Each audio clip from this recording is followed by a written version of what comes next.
Deixa eu mostrar aqui pra vocês então o canal do Tinoco. Vou deixar vocês escolherem. Vocês querem ver o fim de Getúlio Vargas ou querem ver a história de Scarface Al Capone?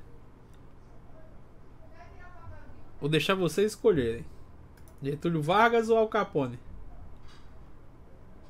Vargas. Getúlio Vargas. Ok. Até acabar os vídeos. Assim, ou até acabar os vídeos ou até umas 6h30. De agosto de 1954, o Brasil inteiro acordou com uma notícia que mudou nossa história para sempre. Aos 72 anos, o até então presidente do Brasil, Getúlio Vargas, havia cometido suicídio dentro do seu próprio quarto, deixando para trás uma carta com tudo o que o mundo precisava saber. Mas qual foi o motivo que levou um dos brasileiros mais importantes da história a tirar sua própria vida? O que o Brasil estava passando na época? E acima de tudo, o que esse canal do Tinoco é muito bom, velho. Deixou hoje no Investigando Cinzas. Ele fala de história, fala de cultura, fala de filosofia, fala de tudo. Esse cara é muito bom, velho. Oi, eu sou o Tinoco e a história de Getúlio Vargas é extremamente grande e complexa. Por isso, hoje eu vou focar mais na parte de como foi o final de sua vida, deixando sua trajetória política para o vídeo especial sobre a Era Vargas que a gente já está planejando. Enfim, dito isso, Getúlio Vargas se tornou presidente do Brasil no dia 3 de novembro de 1930, depois de dar um golpe de Estado, iniciando assim o que nós conhecemos como a Era Vargas. Após assumir a presidência, Vargas iniciou o chamado Governo Provisório, que foi basicamente um período de transição onde o cara governou sem nenhuma constituição, o que só deu mais poder para ele. Basicamente, ele dava a desculpa de que ele estava preparando uma nova constituição. Assim, ele governava através dos chamados decretos-lei, o que significa que ele podia fazer o que ele quisesse. Durante toda essa fase, Vargas resolveu mexer legal na estrutura do nosso país. Tanto que em 1934 ele promulgou uma nova constituição, acabando com o governo provisório e dando início a uma nova fase no seu governo. Nos anos seguintes,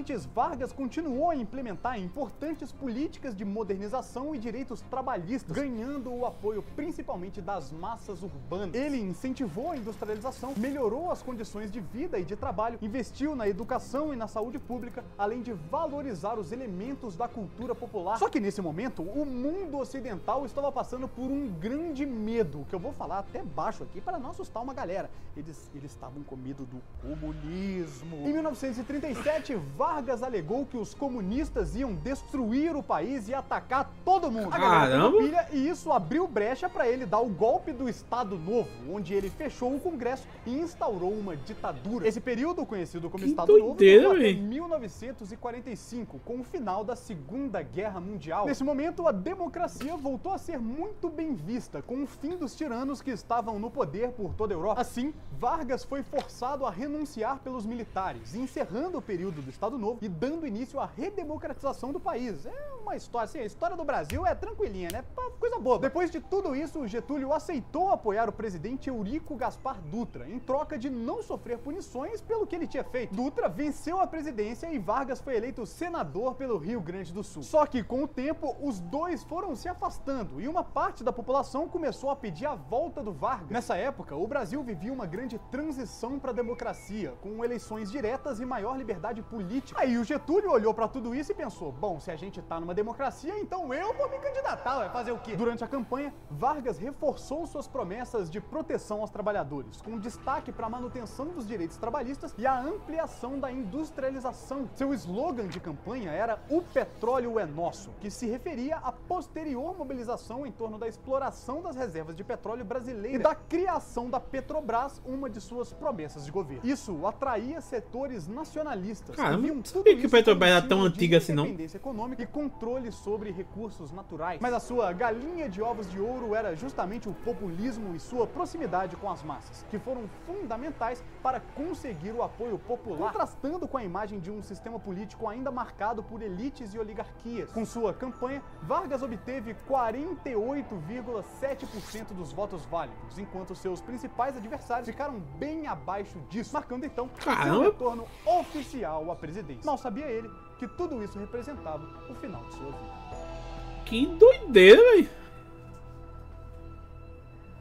Em 1951, Getúlio Vargas volta ao poder, dessa vez de forma democrática. Esse novo mandato seria marcado pela continuidade de sua política nacionalista, com foco na promoção da industrialização e na redução da dependência externa, reafirmando seu compromisso com o desenvolvimento econômico do Brasil. Mesmo assim, seu governo enfrentou intensas crises econômicas e uma grande oposição tanto de setores conservadores quanto de militares e da imprensa. A grande diferença é que no seu primeiro governo, Getúlio lidou de uma forma muito autoritária com uma oposição controlada e muitas vezes reprimida. Só que agora a democracia brasileira parecia estar estabelecida e ele teria de lidar com toda a oposição derivada disso. Uma de suas maiores conquistas e também um dos maiores motivos da resistência contra Getúlio se intensificar foi a criação da Petrobras em 1953. Essa medida reforçava a ideia de que o Brasil precisava gerir suas próprias riquezas para garantir um futuro independente, mas que por outro lado gerou resistência por ameaçar os interesses das potências estrangeiras que dominavam o setor de petróleo. Paralelamente, Vargas continuou a fortalecer os direitos trabalhistas, promovendo aumento no salário mínimo e cada vez mais criando vínculo com as classes populares, que o viam como um defensor dos seus interesses. Contudo, mesmo com esse apoio popular, seu governo não escapou das turbulências. Vargas enfrentou uma forte oposição de setores poderosos, como a elite econômica, a imprensa e as forças armadas, que criticavam suas políticas intervencionistas e a crescente inflação que afetava o país. Durante seu governo, Vargas aumentou o salário mínimo em 300%.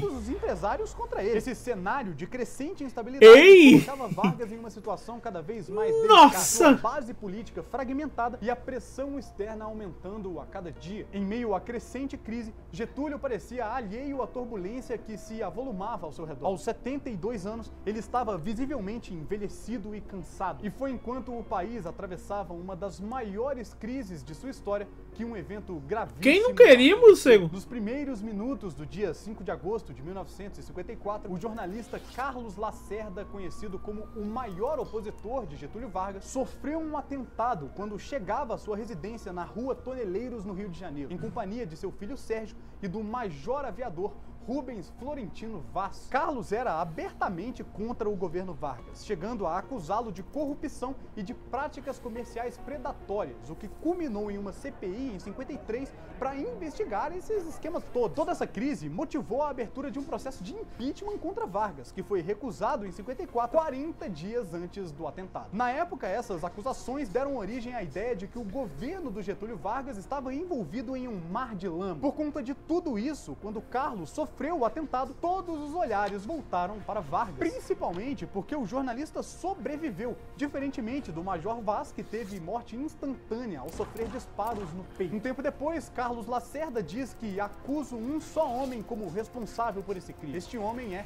Getúlio. Caramba, velho. Em decorrência desse evento, começava a se delinear um sério conflito entre as Forças Armadas e a Presidência da República, o que só piorou depois do depoimento do motorista Nelson Raimundo, que declarou Gregório Fortunato e Climério Euribes de Almeida acusados como mandantes do atentado. Ele era chefe da guarda de Vargas e foi condenado a 25 anos de prisão. Com o envolvimento de membros de sua guarda pessoal, Getúlio recebeu em cheio o impacto produzido pelo atentado. O crime teve ampla repercussão no país, sendo imediatamente atribuído pela oposição a pessoas ligadas ao governo. Carlos Lacerda não hesitou em lançar imediatamente a culpa sobre o presidente. No jornal Tribuna da Imprensa, o qual Carlos era dono, ele pontuou que Vargas teria sido o mandante do atentado. Tudo isso contribuiu diretamente para o aumento da pressão. Aí ele ia cair de todo jeito. A turma já queria a cabeça dele, né? Decidido a não renunciar. E ainda no dia 9, quando o ministro José Américo foi ao Palácio do Catete, então sede do governo no Rio de Janeiro, para propor que o presidente cedesse, Vargas insistiu em dignificar o mandato que recebera do povo. Isso ficou evidente quando, em 12 de agosto, Getúlio viajou a Belo Horizonte para inaugurar a usina siderúrgica Irmão, literalmente ele falou, eu só saio preso ou morto, né, velho? Ele deu as alternativas, né, a galera só escolheu, né, velho? Infelizmente.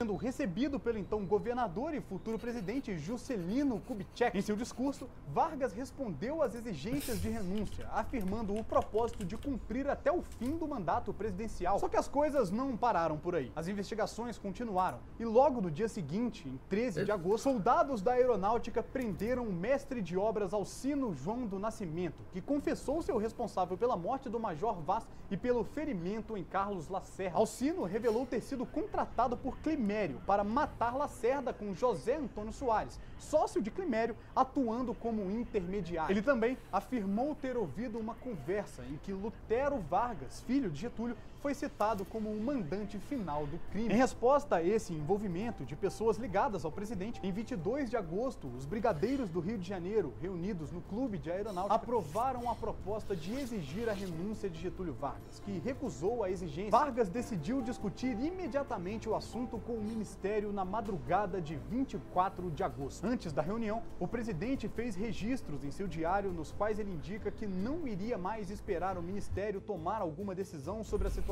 extremamente tensa do país, e ele mesmo assumiria a responsabilidade de decidir os próximos passos do governo. No diário, Vargas deixa claro que caso ele fosse obrigado a se licenciar antes de restaurar a ordem, ele preferia morrer do que entregar o poder aos revoltosos. Assim, às 3 horas da madrugada, a reunião ministerial começou com a presença de todos os membros do gabinete. Getúlio pediu a opinião de cada ministro sobre a melhor fórmula para solucionar a crise. Um deles, Zenóbio da Costa, declarou que poderia resistir, mas que isso custaria sangue, muito sangue. Tá pé, ei Zenóbio, calma, rapaz. A Justiça, Tancredo Neves, tentou levantar o ânimo da reunião, defendendo a permanência de Vargas no governo e pedindo aos ministros militares que dessem uma demonstração mais vigorosa de colaboração com o governo. Por fim, após a reunião, Vargas assinou um documento cuja natureza os ministros desconheciam e subiu para seu apartamento. Hoje nós sabemos que esse documento era, na verdade, sua carta-testamento, a última mensagem que Vargas deixou para o povo brasileiro. E às 4h45 da madrugada, o país foi informado da resolução do presidente. Deliberou o presidente Vargas, com integral solidariedade dos seus ministros,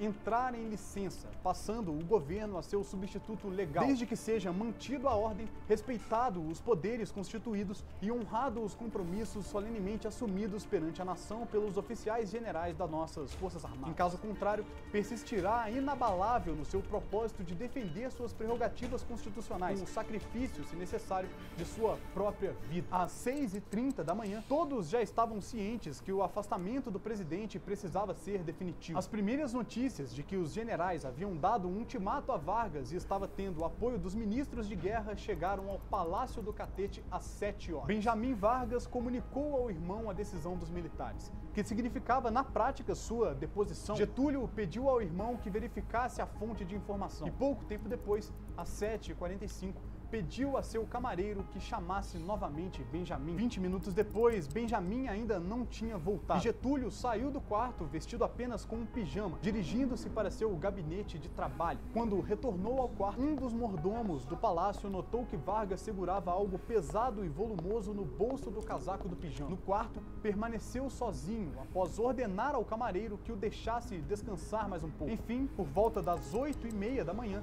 ouviu-se o estampido. Sua família e seus ajudantes correram para o aposento, mas já encontraram Vargas agonizante no chão. Na manhã de 23 para 24 de agosto, com 72 anos de idade, Getúlio Vargas cometeu suicídio com um tiro no coração em seu aposento no Palácio do Catete. Ao lado de seu corpo, numa mesinha de cabeceira, havia a cópia de uma carta com sua assinatura. O documento foi lido em voz alta para um grupo de pessoas que se encontravam. Eu não quero ser esse cara. Mas eu não conheço ninguém fora ele que foi pro Isekai porque ele deu um tiro no próprio coração. É o jeito mais estranho de se ir pro Isekai, se é que você me permite dizer. Que geralmente, né? Ou ele não conseguiu fazer a forma do Dr. Jonete, né, velho? Que é o no coco no relógio. Ele foi no relógio primeiro e não conseguiu chegar no coco.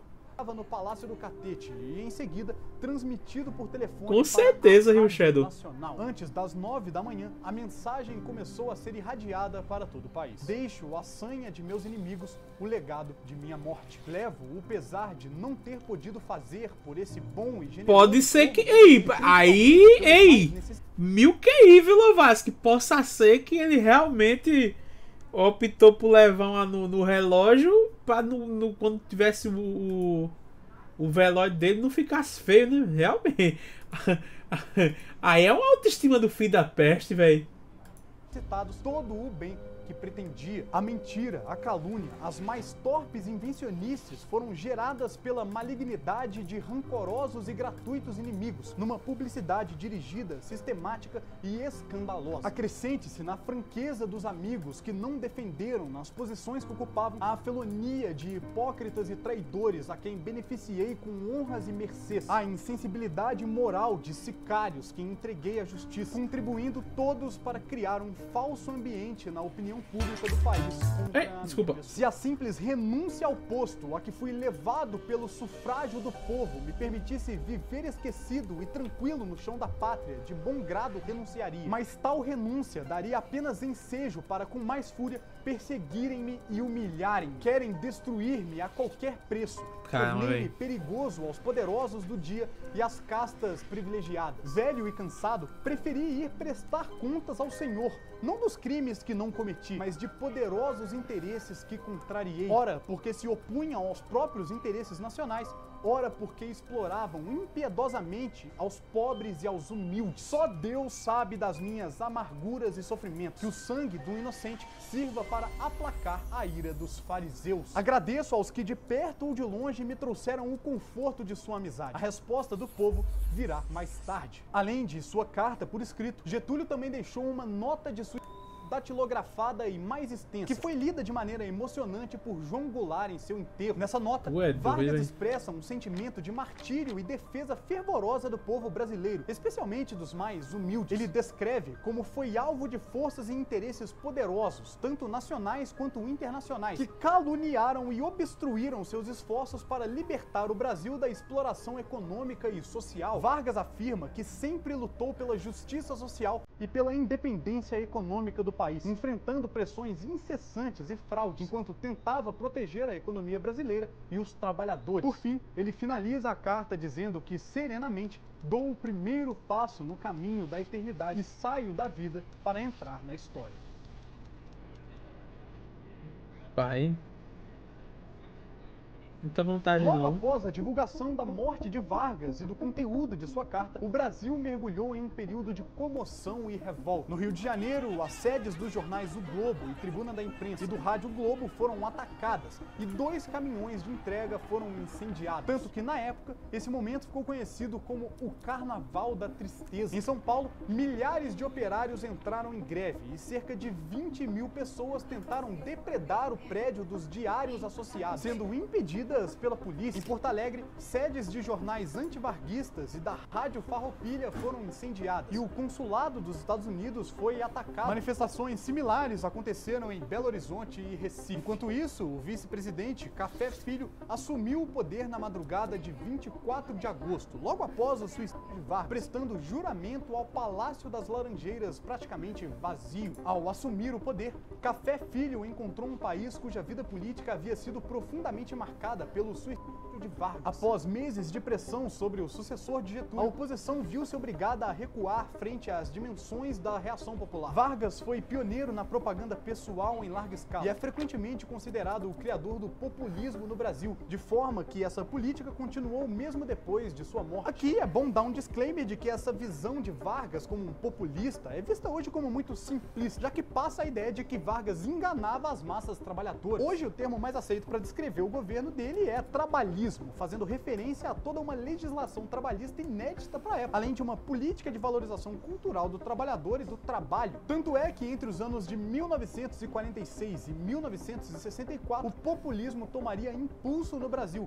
tendo entre os principais expoentes Adhemar de Barros, Jânio Quadros e João Goulart. Por fim, Getúlio Vargas foi o presidente com mais tempo de cargo na história do Brasil, chegando a quase 15 anos de poder. Seu suicídio deixou uma marca profunda na história, e poucos foram os políticos da República Velha que conseguiram retomar suas carreiras depois da queda de Vargas em 45, visto que a reforma do quadro político foi quase total. Um outro enorme legado de Getúlio Vargas foi também a Fundação Getúlio Vargas, criado em 20 de dezembro de 1944, durante o contexto pós-Segunda Guerra Mundial, quando o Brasil buscava se modernizar e adaptar às novas exigências globais. O governo de Vargas fundou a FGV com o objetivo de formar profissionais altamente capacitados e especializados para atuar tanto no setor público quanto privado. Anos depois, em 1995, a FGV publicou o Diário de Getúlio Vargas, oferecendo uma visão íntima da política brasileira entre 1930 e 1945. O diário revela os pensamentos e estratégias do presidente em eventos significativos, como a Revolução de 1930, a Constituição de 1934, o Estado Novo e a Segunda Guerra Mundial. Por isso, esse documento tornou-se uma fonte fundamental para a pesquisa histórica sobre o Getúlio Vargas. É interessante perceber que, em diversos momentos, Vargas dá sinal desse pensamento.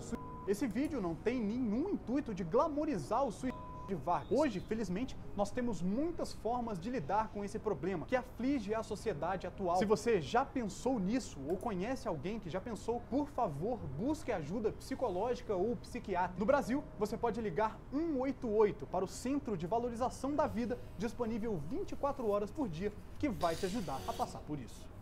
Bom, esse foi o vídeo, eu espero que você tenha gostado. Se você gostou, deixa o seu like, se inscreve no canal aqui embaixo. Tá vendo você? Falei a vocês que o canal do cara era massa, pô. Conteúdo que eu tenho certeza que você vai gostar. Que minha. do canal e o podcast de filosofia, Assim Falou o Tinoco, estão aqui na descrição. Se você gostou desse conteúdo, eu tenho certeza que você vai adorar esse vídeo aqui, um vídeo explicando toda a trajetória do Brasil na Segunda Guerra Mundial. E caso você queira continuar assistindo esse quadro, Investigando Cinzas, a gente tem essa playlist aqui perfeitinha pra você. Não tem não, aqui não tem nada não, amigão. Muito obrigado pelo seu acesso e até o próximo vídeo. Valeu, falou, um grande abraço do Tinoco e lembre-se, a existência é passageira.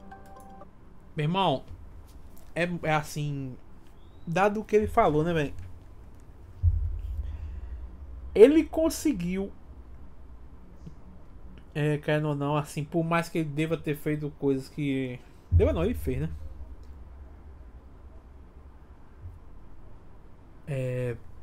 Fez coisas que reverberou até hoje em dia, tipo... direito dos trabalhadores e não sei o que lá. Ele conseguiu ter muito inimigo a partir do momento que ele subiu o salário em 300%, né, velho? Pra gente que é trabalhador, isso aí é um sonho, tá ligado? Um sonho se tornando real. Mas, meu amigo, o tanto de empresário, de barão que não queria a cabeça dele por causa de uma resenha dessa, você é doido, velho. Tá ligado? É isso mesmo, Lovasco. Esse foi o ponto, pô. Quem é rico só quer ficar mais rico, pô. Quem é rico só quer ficar mais rico. Ele não quer sair perdendo. Ele não quer que os outros ganhem. A não ser que se envolva ganho pra ele, tá ligado? O que é uma merda. O povo só tem o povo, pô. E o povo tem que pensar em sociedade mesmo. A gente tem que pensar em sociedade pra poder viver, tá ligado? Você não pode querer apenas não depender de ninguém e torcer para as coisas dar certo. Não. Vai ter o dia que você vai precisar de um amigo seu pra fazer alguma coisa, um favor, tá ligado? Isso do mínimo ao macro.